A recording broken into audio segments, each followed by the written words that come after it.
Oh, yeah, yeah, yeah.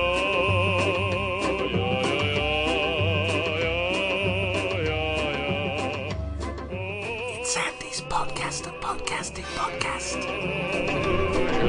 2, 1, 2, 1, 2. Episode 21. 6 p.m. Where's Shelly? Where's Shelly? Oh, baby turtle is missing. Oh, Shelly.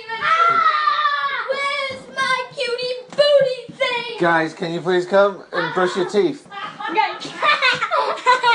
Dada, we will not. Okay. Nope, sorry. Sorry. Guys, why do I have to ask you 5 times to come and brush your teeth? No, thank you. We like candy, and brushing teeth is against candy. So no, guys. This is crazy. There's got to be an easier way.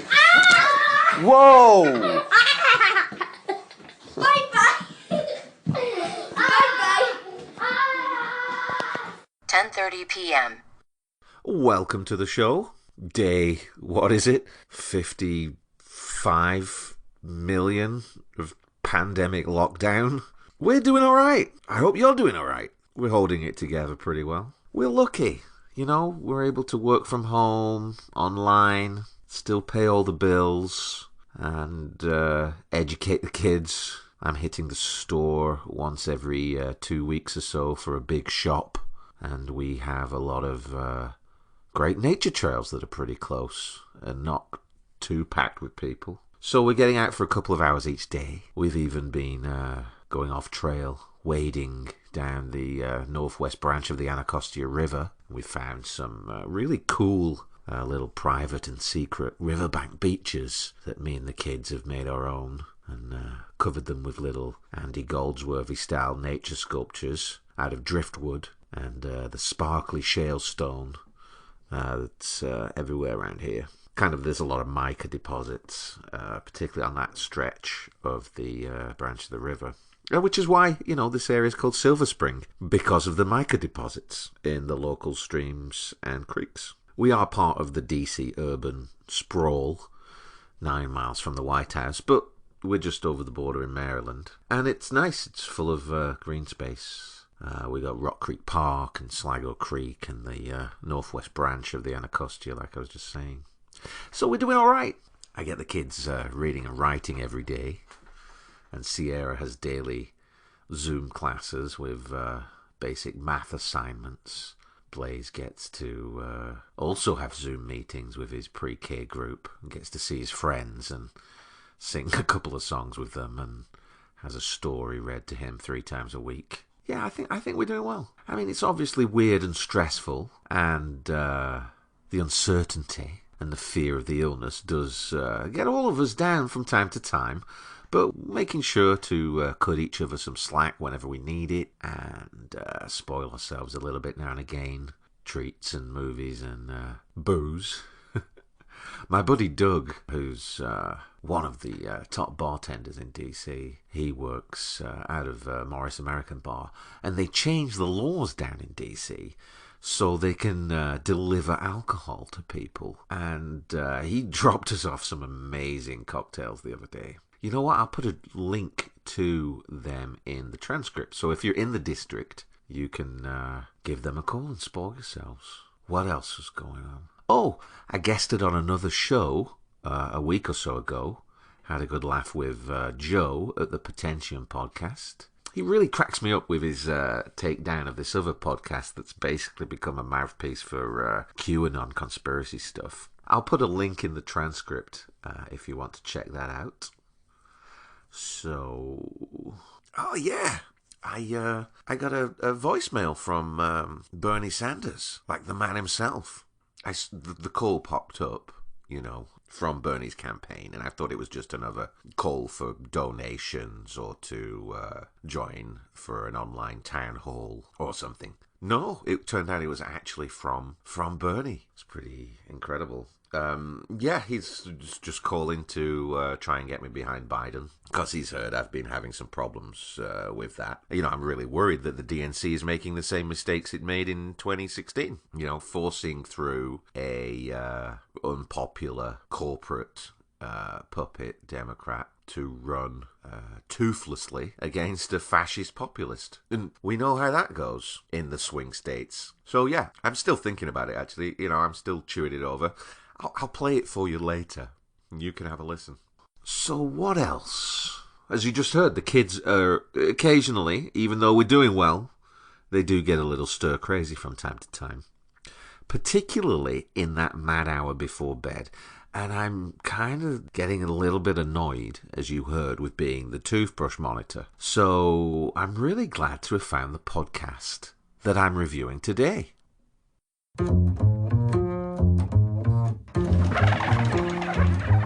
It's review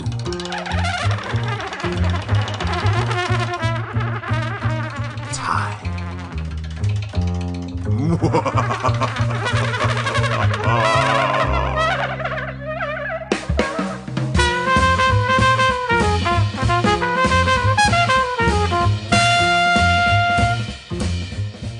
There are over 1 million active podcasts being produced in the world right now. There are podcasts on every aspect of human interest and endeavour. So, of course, there's a podcast to help me get my kids brushing their teeth. And it's called Chompers.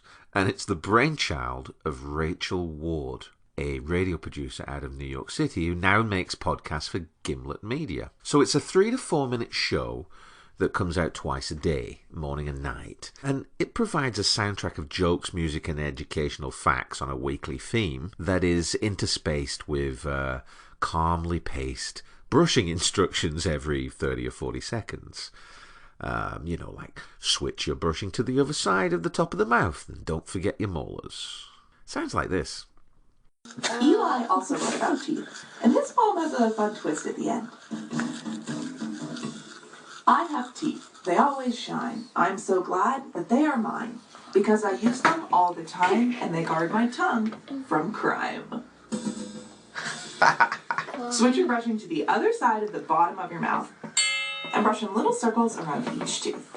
So my kids are 5 and 7, and we're liking the show, and I'm loving it because it's taking the heat off me having to hover over them. Although, I just discovered the other day, it does sometimes get too interesting or funny that they just stop brushing and, they're just stunned into just listening. So it's not exactly perfect, but it does get them into the bathroom because they don't want to miss the show. So some weeks I'm finding they love it, and some weeks it comes off as too educational and they feel cheated, like I've managed to trick them into extra school. So we just had a science week, and we only got through till Wednesday before they made me go back and play old episodes from stand-up week, which they just found hilarious and really wanted to experience again. Here's the kids' review. Do you like the Chompers podcast? I like some episodes. Some are not my thing. And oh yeah, what episodes do you like? I liked stand-up week a lot because they had really funny jokes and fun like that. But then the other weeks are just some of the themes. Like you like some of Science Week. I like some of it. But some of it was a little heavy, right? Yeah. What about Poetry Week? Are you liking Poetry Week? No, I hate it.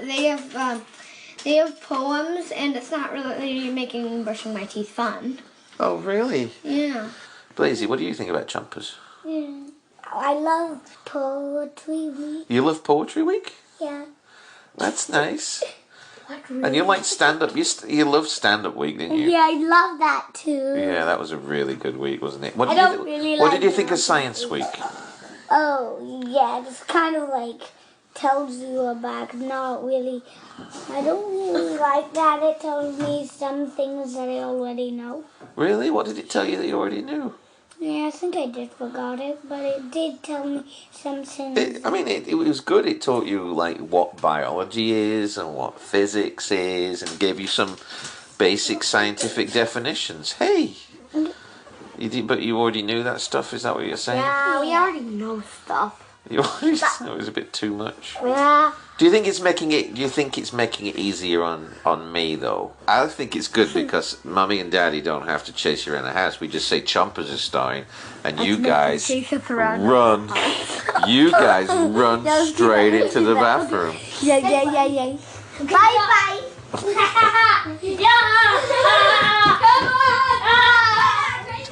The good thing is that the show has been going on for a couple of years now, so you can go way back into the archive and find yourselves a weekly subject that the kids want to listen to, or that you think is particularly, relevant to something they're trying to learn. At the moment, Mike, have you heard, my kids just want the jokey, silly episodes. And, I'm totally fine with that because, they are brushing and listening to the show instead of running around the house in a pre-bed energy explosion. So, Chompers, it gets 5 stars, 2 thumbs up, and some laughing gas.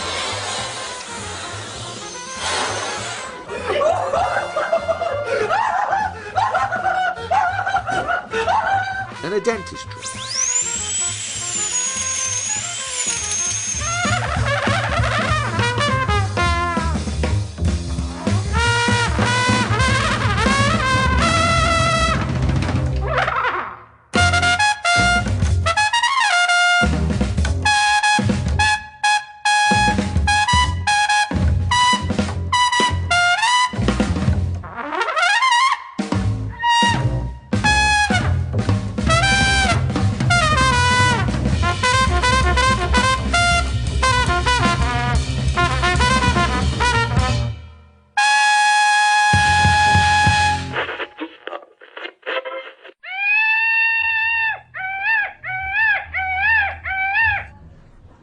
Welcome to the Peacock Lounge, sir. Non-stop comedy while you eat. 6-drink minimum. Discount for military personnel who can prove they've pissed on a dead Iraqi. What do you get if you cross a Jamaican psychotherapist and an English mathematician? Malcolm Gladwell. Malcolm Gladwell. Okay. Drinks? I'll have a brandy, Alexander. 6 brandy Alexanders. No, just one. 6-drink minimum. What do you get? What do you get if you cross an FBI agent from Albany and a daughter of the American Revolution? Ann Coulter. Coulter? Huh. Okay, so what do you get if you cross Malcolm Gladwell and Ann Coulter? I don't know. This fucking government won't approve my permits. And if I attempt to lure the pair of them to a breeding room in, the Marriott at Hilton Head or somewhere, I've been told I'll be charged with stalking, abduction, and miscegenation, which is apparently still on the books in a lot of the southern states. Yes. It's bullshit, man. This country is supposed to be land of the free, but I've got news for you. It isn't. Not if you're interested in science anyway, and pursuing science down all its sticky twists and turns. So, we can only speculate what crossing Malcolm Gladwell and Ann Coulter would reproduce. You'd probably look like some kind of weird skeleton with an afro. It was very good at macroeconomics, but a little bit racist. Yeah, you can laugh, but, that's not going to win me the Nobel Prize, is it?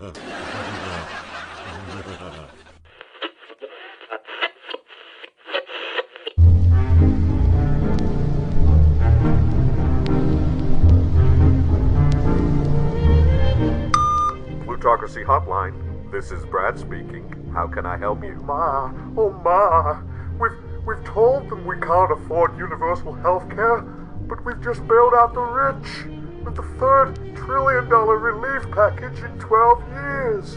And the nurses are dying. We still don't have proper testing or protective equipment. They're gonna put our heads on spikes. Calm down, Senator. Pelosi and the Mercers will help force the poor back to work, and the stock market is already rebounding. They won't blame the system. They see food banks in the richest country on earth and say, hey, that's what socialism looks like, without any irony. They're just coal to the capitalist furnace. Go help Biden kill the Me Too movement. You know that'll cheer you up.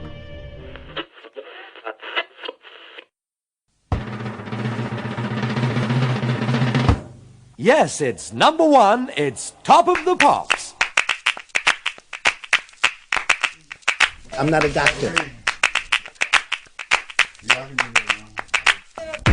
I'm not a doctor. Hydroxychloroquine. Yeah, the doctor don't know, but New York was killing me. I'm not a doctor. Bunch of doctors come around, they don't know that New York is killing me. Hydroxychloroquine. Yeah, well, I need to go home and take it slow down in Jackson, Tennessee. I'm not a doctor. Let me tell you, city living ain't all it is cracked up to be. So, supposing we hit the body with a tremendous, whether it's ultraviolet or just very powerful light. And then I said, supposing you brought the light inside the body, which you can do, either through the skin or in some other way. I'm not a doctor. Hydroxychloroquine. Right, and then I see the disinfectant that knocks it out in a minute, 1 minute. And is there a way we can do something like that by injection inside or almost a cleaning? Because you see it gets on the lungs and it...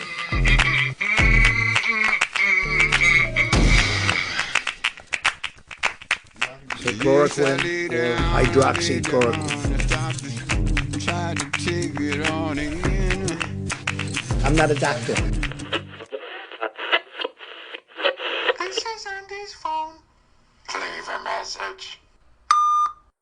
Comrade Andy, like a lot of people, I hear you're having trouble getting behind Joe Biden, and you're sad I've suspended my campaign to be the Democratic nominee in November. Look, I had to suspend my campaign because the DNC, controlled by the evil Trade Federation, was going to keep forcing people to go in person to polls during a pandemic that is killing thousands of Americans every day. And also, ours was the only campaign filling baseball stadiums and doing actual door-to-door in-person outreach in Latino communities. In spite of how CNN and MSNBC, and well, pretty much everyone portrayed me as Joseph Stalin, I will not have blood on my hands. Especially as they were just going to rat-fuck me out of the nomination at the convention anyway. As to Joe Biden, let me tell you, Andy, I've known Joe Biden for over 40 years, and he will always send me the most kind and thoughtful gifts on Holocaust Memorial Day. A cuckoo clock, a coupon for a Segway tour of Monticello, a jar of pickles one time. Look, when I first came to the Senate, he was the only senator willing to show me where the Jewish bathroom was. And more than that, it was lunch, and I was eating a Hebrew national hot dog and reading a copy of the Constitution with my other hand. And he came into the Jewish bathroom of the Senate with me, all the way down the stairs behind the scary black marble statue of Abe Lincoln freeing hundreds of black slaves like vampire bats from his demonic cloak.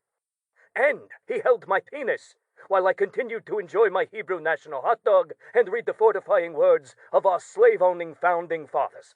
And let me tell you, it's no easy thing to hold another man's penis while he expels the liquid waste from his bladder while eating a hot dog.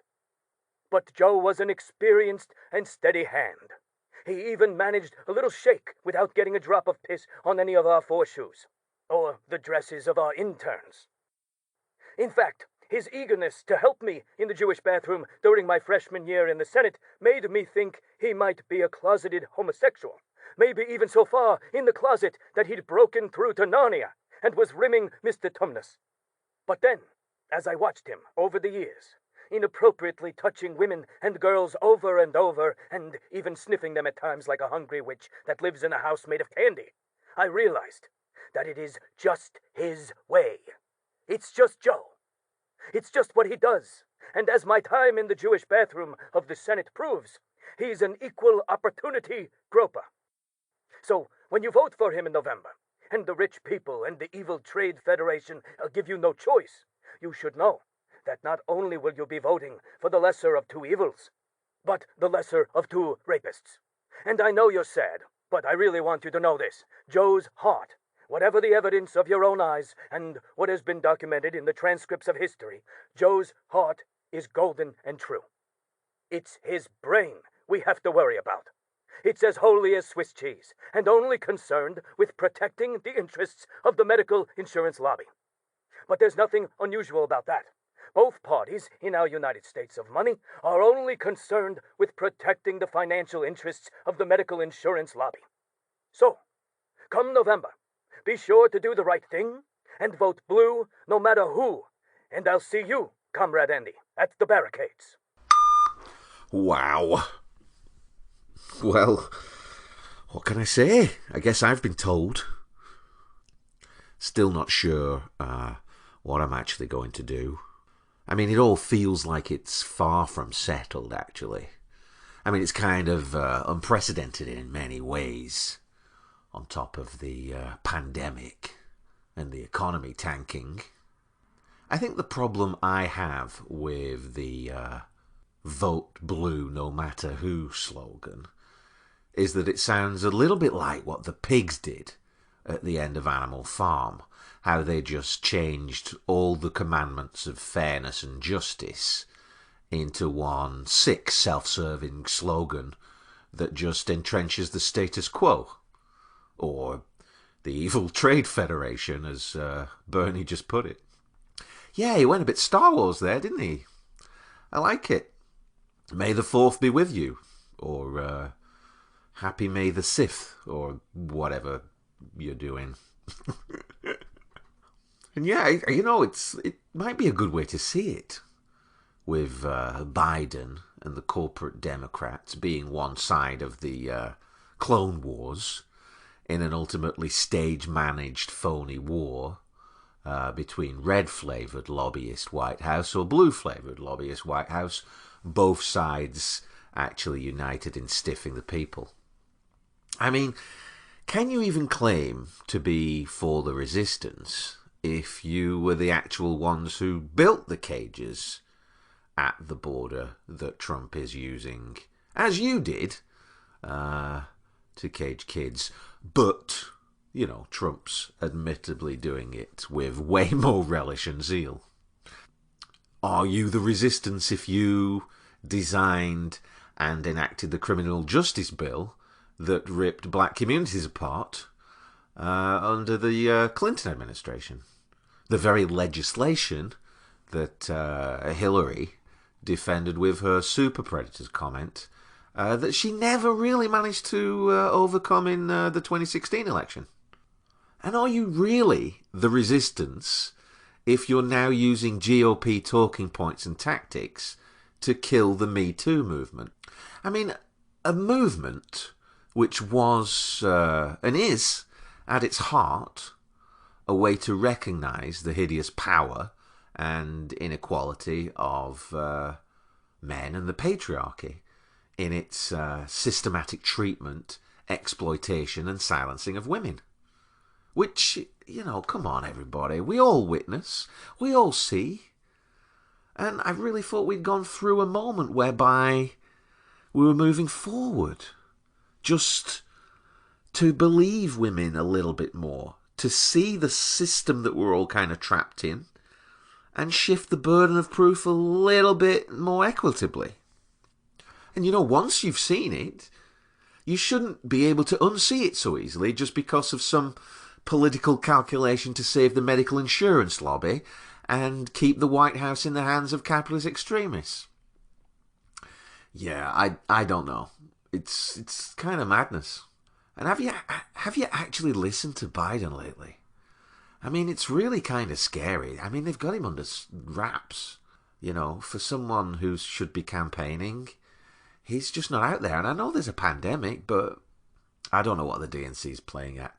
I mean, I fully expect him to claim he fixed Flint's water and then to take credit for single-handedly fighting off those pesky Indians at Standing Rock.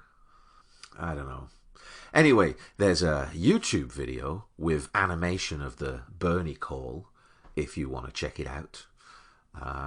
There's a link in the show notes and on the website, and in the transcript when I get around to doing that. So that's a wrap.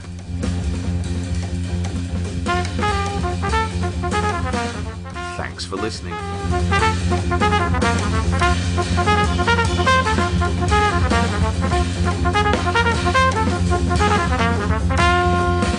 If you enjoy the show, please spread the word. Just tell one person. Why not pick your favorite episode or show them one of the YouTube clips from the show? And if you want to help out even more, you can buy me a coffee by clicking the link in the show notes and on the webpage.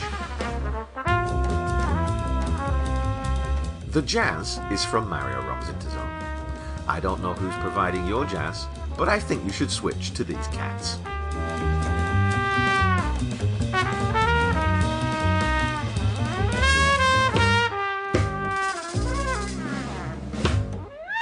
I hope you're all healthy and well. Really hope you're managing the coronavirus lockdown okay. I hope you're not worrying about bills and food and work. I hope you're managing to get outside somehow in a socially distant kind of way into nature. I really hope you're cutting yourself a lot of slack and you're managing to laugh and share loving moments every day with friends and family, either in your homes or online. Hey, let me know if you found any podcasts you've been enjoying, and I'll give them a listen and share them on the show. So until next time. Bye.